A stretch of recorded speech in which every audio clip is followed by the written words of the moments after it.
Muy buenas noches, bienvenidos a Contexto Global de France 24. Yo soy Elena Lozano y todo lo que verá a continuación es noticia. Iniciamos. En Estados Unidos, los ciudadanos de Nueva York, Nueva Jersey, Virginia, California, Pensilvania y Texas acudieron a las urnas para elegir alcalde, gobernadores y un nuevo sistema de distritos.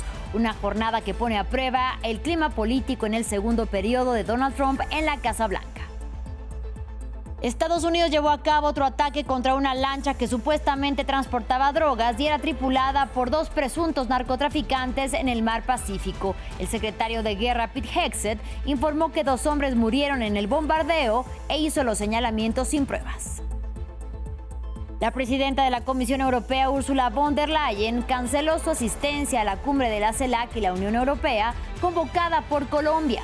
Tampoco participarán mandatarios europeos como Emmanuel Macron o latinoamericanos como Claudia Sheinbaum. Analizamos en esta emisión la importancia del encuentro en el Caribe colombiano. En deportes hablamos de la Champions League porque el Bayern de Múnich asaltó la casa del PSG y ganó con protagonismo del colombiano Luis Díaz. El delantero cafetero marcó 2 goles, pero se marchó expulsado. Repasamos también la victoria del Arsenal y la derrota del Real Madrid. Y en economía hablamos de Alemania porque la primera economía europea planea elevar para 2026 su ayuda militar hacia Ucrania hasta los $13.200 millones, argumentando amenazas de avance ruso en el viejo continente. Los números en minutos con Juan Pablo Lucumí.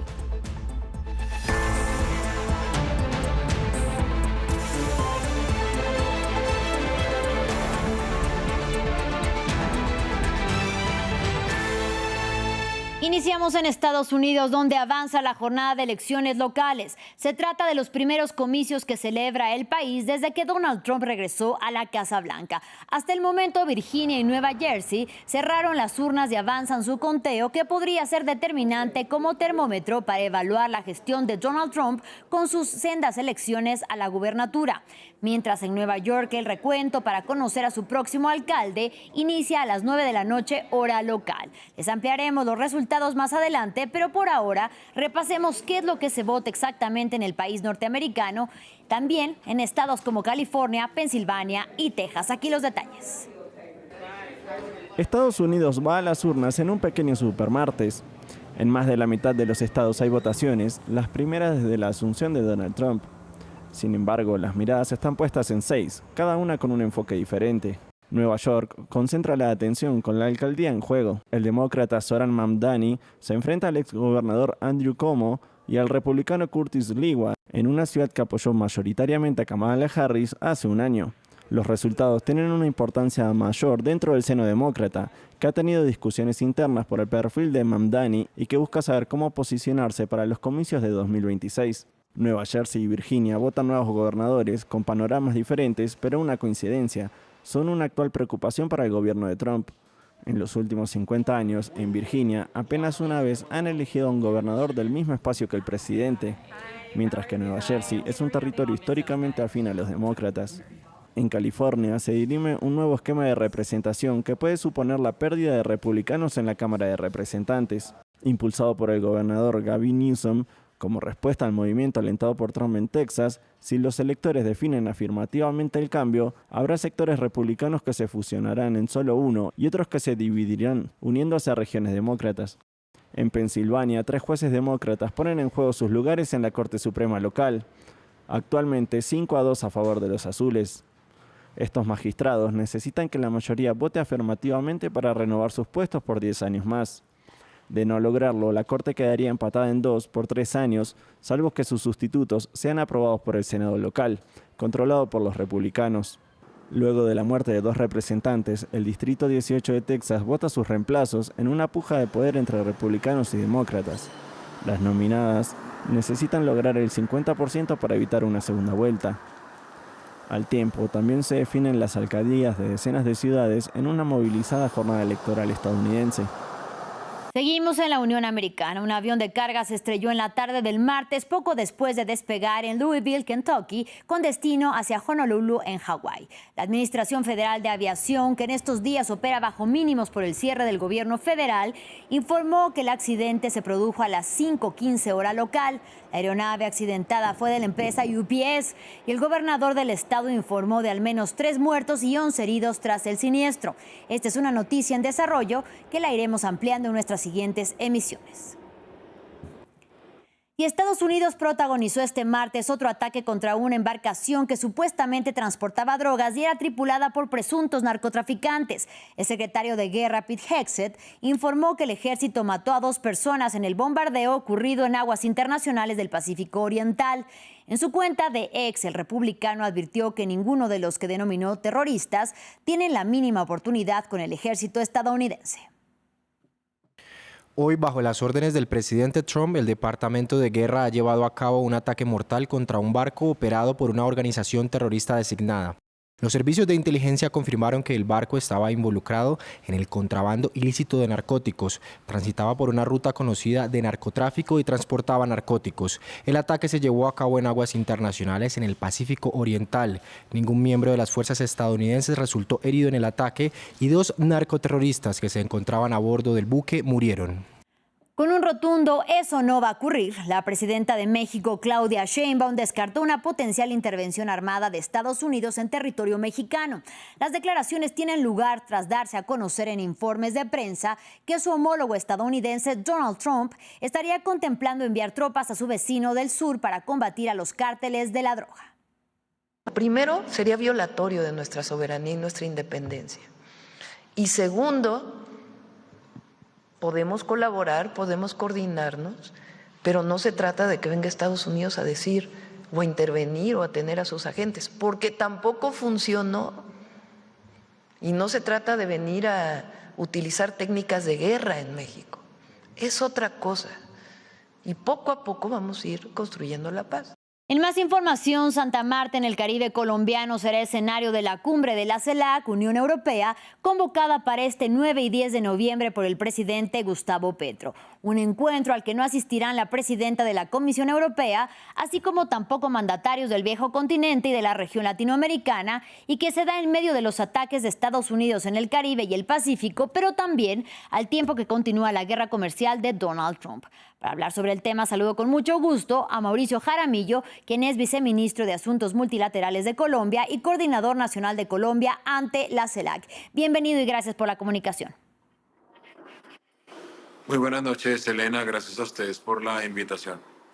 A colación de las últimas noticias, ¿temen que la cumbre CELAC-Unión Europea se pueda ver afectada por las ausencias del lado latinoamericano, pero también del europeo? No, de ninguna manera. Yo digamos que me causa extrañeza que los medios reporten la ausencia de von der Leyen y, por ejemplo, no se hable de la presencia del presidente Lula da Silva, que no se hable de la presencia de algunos de los líderes del Caribe, en el caso de Barbados, Mia Mottley, el caso del primer ministro de Guyana, el presidente uruguayo, que venga en el más alto nivel los Países Bajos, que venga el presidente del gobierno español, Pedro Sánchez. No, definitivamente yo creo que es apenas normal, Elena, que en estas cumbres haya cambios, cancelaciones de última hora, pero esto no pone en tela de juicio ni la viabilidad, ni la relevancia, ni la pertinencia de una cumbre que llegue en un momento clave en la profundización de relaciones a ambos lados del Atlántico. Y por supuesto, como usted dice, claro que hablaremos más adelante precisamente de quienes sí asistirán, porque nos interesa saber cuál es el objetivo de esta cumbre. Pero le pediría nada más que nos dé su opinión acerca de qué podría responder a esta desbandada, por decirle de alguna manera, de asistentes. Quisiéramos entenderlo. No, es que no hay, me parece que estás equivocada. No hay desbandada. Efectivamente, se ha conocido la cancelación de Ursula von der Leyen. Eso no implica, insisto, que la cumbre vaya a perder su vigencia, que vaya a perder la relevancia. Yo creo que es apenas, reitero, normal que algunas jefas y algunos jefes de Estado terminen cancelando su participación en estas cumbres. Hay que recordar que estamos en noviembre. Esta cumbre va a ocurrir inmediatamente después a la COP30 que se va a desarrollar en Brasil, en Belém do Pará. Entonces es apenas normal que en esta dirigencia haya cambios de última hora y se presenten estas cancelaciones, pero yo creo que no hay que llamar a ninguna... Yo creo que es un despropósito, creo que es una desproporción hablar de desbandada. Los números no dan, no ha habido una cancelación en masa, hubo una cancelación. Yo por eso pues pondría ante la juicio esa idea de que ocurre en desbandada. Lo que sí hubo, y por eso yo me extraña que los miembros de la prensa no lo hablen, tuvimos la confirmación reciente del caso del presidente Lula da Silva, que no nos había confirmado. Así Entonces es. no hay una desbandada. Y obviamente lamentamos la ausencia de von der Leyen. Bueno, hablamos de la ausencia de la presidenta de México, pero también del presidente de Chile, del presidente de Argentina, y por el lado europeo hablamos también de la ausencia de la primera ministra italiana, del canciller de Alemania y en ese sentido pues también del presidente francés. Pero como usted dice, hay más temas. Y el tema de la presencia de Estados Unidos será un punto clave de la agenda. Como decía hoy el presidente brasileño Luis Ignacio Lula da Silva, considera que este tema de los ataques, por ejemplo en el Caribe, pero también la guerra comercial de la administración Trump, serán temas centrales de este encuentro importante entre la CELAC y la Unión Europea. A ver, esto es una cumbre con dos bloques y básicamente los temas tienen que ver con lo que esos presidentes quieran imponer y quieran proyectar. Acá lo más importante es que surgirán unos temas de la agenda global y en ese caso para nosotros como latinoamericanos, especialmente en el caso de Colombia, es importante hablar de lo que está pasando en el Caribe y es indispensable, Elena, hablar de la defensa que hemos emprendido del derecho internacional y de algunas convenciones internacionales que desafortunadamente en estos tiempos hemos visto algunos estados han violado. Entonces el presidente Lula ha sido muy activo, ha sido muy vocal en hablar de que América Latina es una zona de paz. Eso no solamente es un discurso, ha sido algo que históricamente los latinoamericanos hemos reivindicado. Afortunadamente hemos encontrado en Europa eco y creo que Europa es hoy plenamente consciente de lo que significa esta América Latina en términos de paz y estamos seguros de que la cumbre va a tener una serie de temas en los que muy seguramente estamos de acuerdo, como la defensa del multilateralismo, y habrá otros, y esto es apenas normal, donde tengamos que confrontar porque no todos son consensos. Hay muchas cosas, hay muchos temas en los que hoy pues no estamos del todo de acuerdo con los europeos. Eso hace parte de la diplomacia del siglo XXI. También confrontar desde los desacuerdos.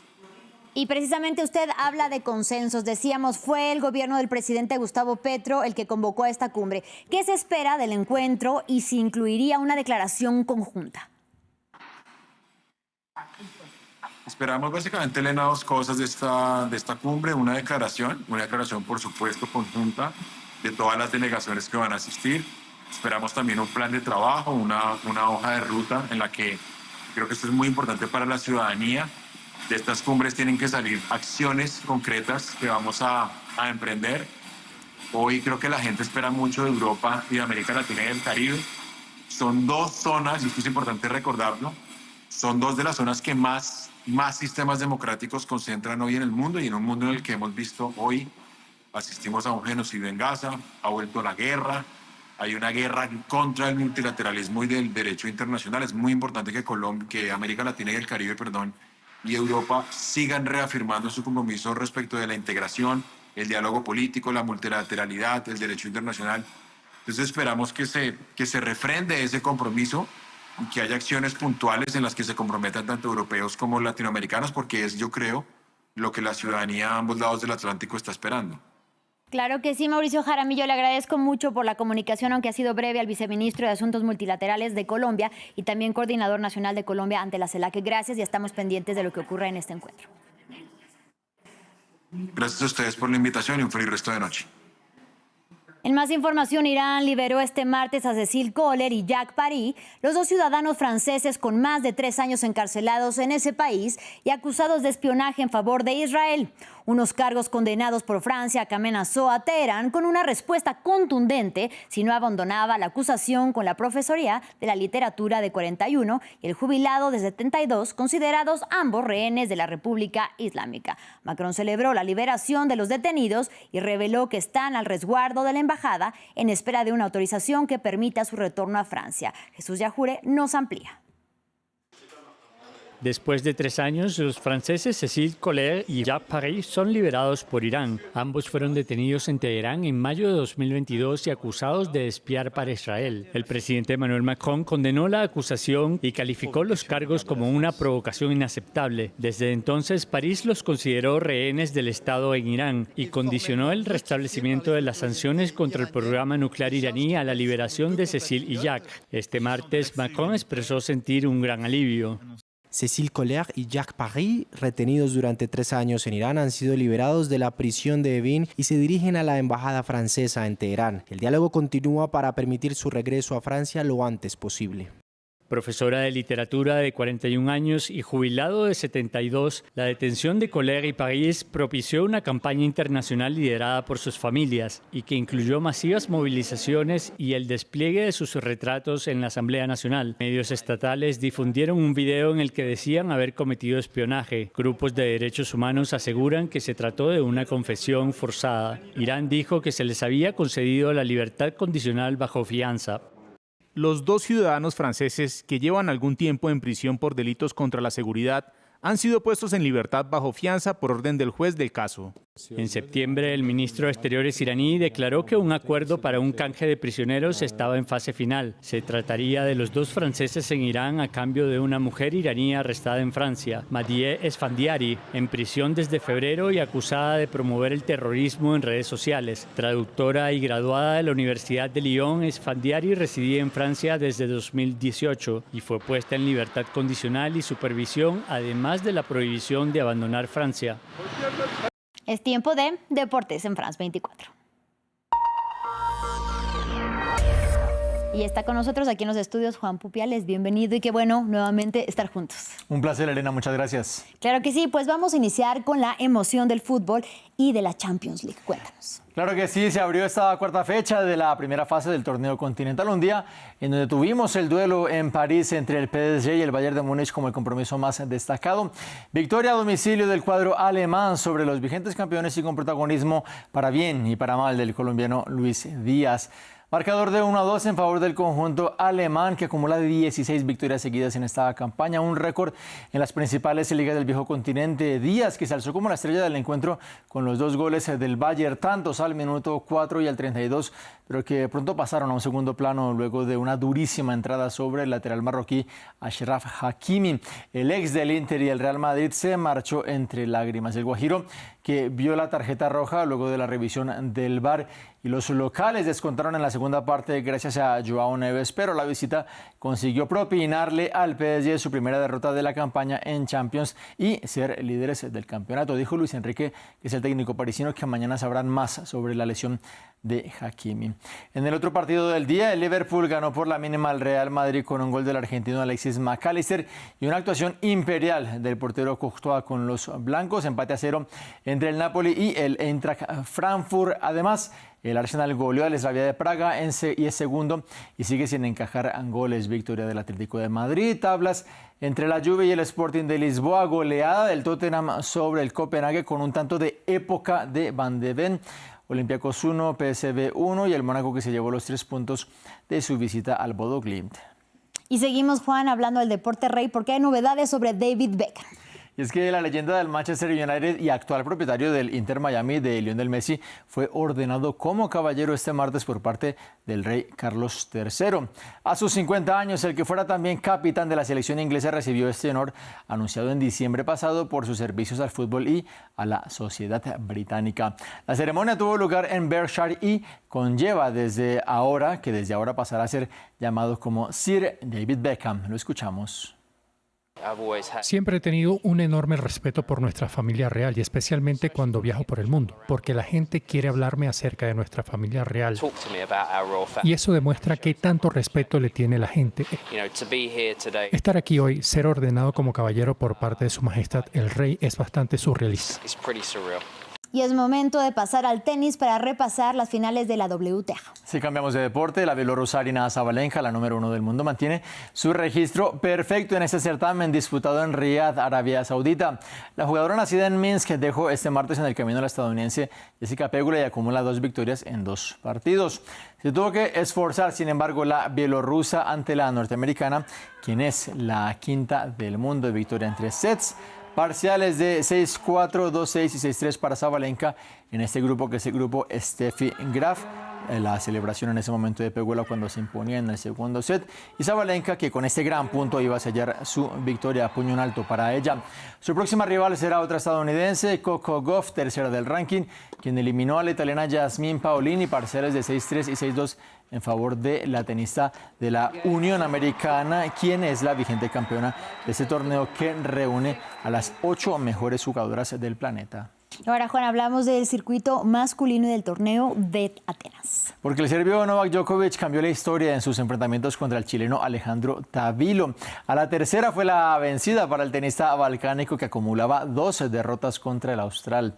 No le salió victorioso en su compromiso de octavos de final en este torneo categoría ATP 250, marcador de 7-6 y 6-1 en favor del ganador de 24 Grand Slams, el jugador de 38 años, quinto del mundo, que se vio exigido en esa primera manga cuando tuvo que recurrir al tiebreak, que es una de sus especialidades, para ganar dicho episodio ante el chileno.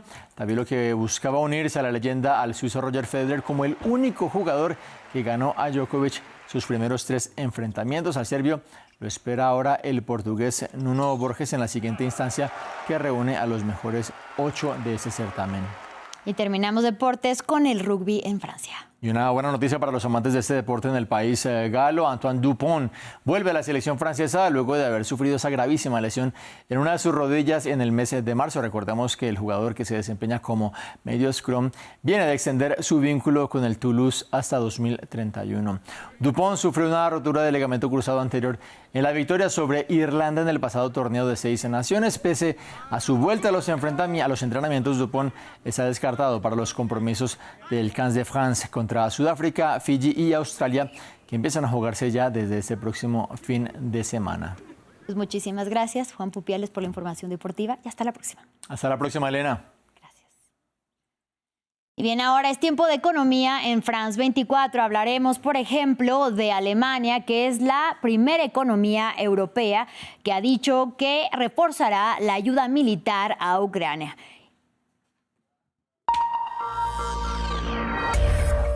Y precisamente para hablar sobre el tema ya está con nosotros Juan Pablo Lucumí. Bienvenido, Juanpa. Acá estamos listos, así es. Vamos a hablar de Alemania, la considerada locomotora económica del viejo continente.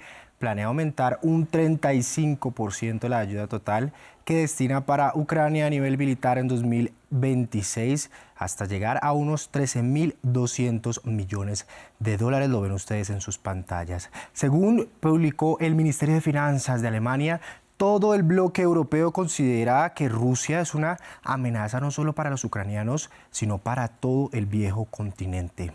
En agosto, Berlín ya había anunciado que iba a destinar unos 8.500 millones de dólares para respaldar a Kiev en 2025 y que planeaba desbloquear 7.000 millones de dólares para los 2 años siguientes. Según la cartera financiera, esta asistencia incluirá artillería, drones y vehículos blindados, así como el reemplazo de 2 sistemas de defensa antiaérea Patriot. Paralelo a ello, hay que decir que esta ayuda a Kiev, pues también el gobierno alemán del conservador Friedrich Merz, en el poder desde mayo, ha lanzado paralelamente un amplio programa de modernización y equipamiento del ejército, lastrado, hay que decirlo, por décadas de subfinanciación por la llamada amenaza rusa. Pero además, Berlín también no ha parado de denunciar operaciones de influencia, espionaje, desinformación o sabotaje, también llevadas a cabo por Moscú en su territorio. Hay que decir que Moscú rechaza estas acusaciones. Con este anuncio y otras noticias geopolíticas, hoy el indicador alemán DAX retrocedió levemente 0,7%. El índice de París también se tiñó de rojo con un 0,5% y Madrid perdió marginalmente. Y bien, Juan Pablo, nos vamos a quedar en el viejo continente para hablar en esta ocasión de España y una importante empresa de telefonía. Así es, Elena, el gigante español de la telefonía telefónica, inmerso en un importante giro estratégico que busca aumentar su rentabilidad, anunció este martes unas pérdidas netas de 1.080 millones de euros en los primeros 9 meses de este año y la reducción a la mitad de su dividendo por acción en 2026, es decir, el dinero que reparte con sus inversores de la bolsa. El grupo empresarial, que en los últimos meses avanzó en la venta de sus filiales en Colombia, Uruguay, Ecuador, tras concluir las de Argentina y Perú, tuvo unos ingresos de 26.900 millones de euros en estos 9 meses. Eso es casi un 3% menos que el mismo periodo del año anterior. Pese a esto, la compañía anunció que se mantiene o que espera tener los mismos objetivos anuales que prevén un crecimiento orgánico de sus ingresos y una remuneración a sus accionistas de 30 céntimos de euro por acción. Justamente hablemos de las acciones en esta empresa, que hoy se desplomaron hasta un 13% al cierre, evidentemente por el anuncio de sus pérdidas netas. Y ahora vamos a hablar de los precios del llamado petróleo, más bien el oro negro, es decir, del petróleo. Así es, llamado coloquialmente, van a la baja y al cierre de este martes retrocedieron en un contexto de creciente cautela tras la última reunión de la OPEP Plus por un posible exceso de sobreoferta en el mercado. Normalmente, a mayor oferta de este insumo, su valor tiende a bajar. En escasez, este se aprecia y su valor sube. En este contexto, el barril Brent del Mar del Norte para entrega en enero retrocedió un 0,69% hasta los $64,44 y su equivalente estadounidense, estamos hablando del WTI, también cayó un 0,80% hasta los $60. Dentro de las noticias más recientes, 8 miembros del grupo OPEP Plus acordaron incrementar la producción en 137.000 barriles por día. Esto es un incremento que ya había sido ampliamente anticipado por los analistas, pero al mismo tiempo algunos países decidieron suspender el aumento de la producción en enero, febrero y marzo de 2026.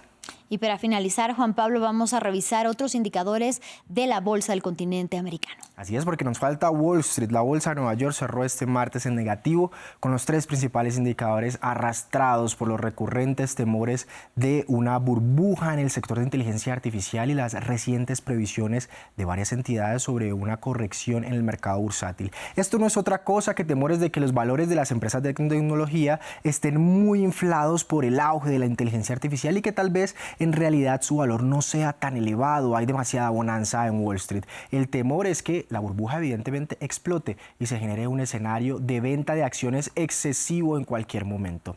De otro lado, en América Latina el cierre bursátil fue mixto. Brasil y México avanzaron levemente, mientras que Argentina y Chile retrocedieron, este último casi un 2%.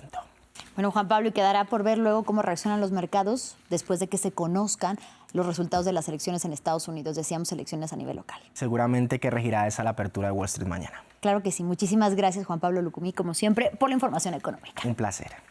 Y gracias a ustedes por su compañía. En breve, más información aquí en France 24. No se vayan.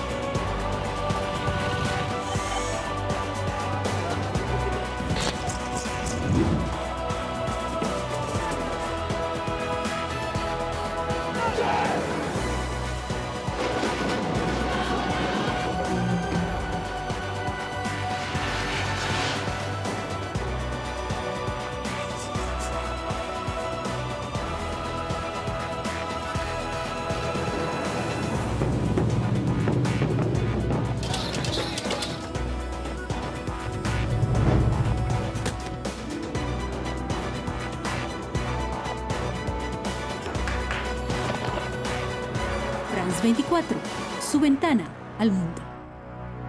Liberté, égalité, actualité.